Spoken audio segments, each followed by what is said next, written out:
Comme une bouffée d'oxygène pour une France en quête de nouveaux repères économiques, nous dit Nguéné dans ce reportage. En quelques années, la Chine est devenue le premier partenaire économique du Cameroun.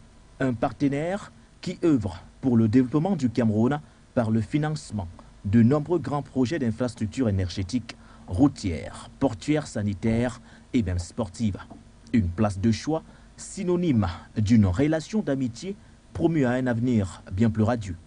À côté de la Chine, l'Inde s'est aussi positionnée au rang des partenaires privilégiés du Cameroun, formant un tandem de choc qui ne laisse pas Paris indifférent. La délégation d'Emmanuel Macron en visite au Cameroun avec Olivier Betch, ministre délégué chargé du commerce extérieur, a donc pour objectif de relancer ces relations économiques qui perdent en intensité.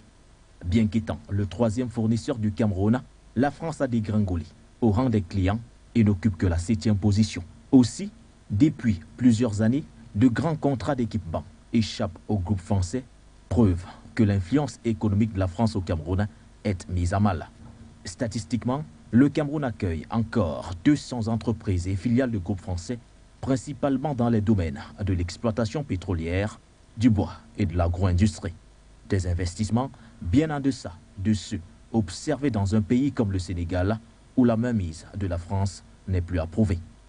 Dans les années 90, par exemple, les entreprises françaises pesaient 40% de l'économie.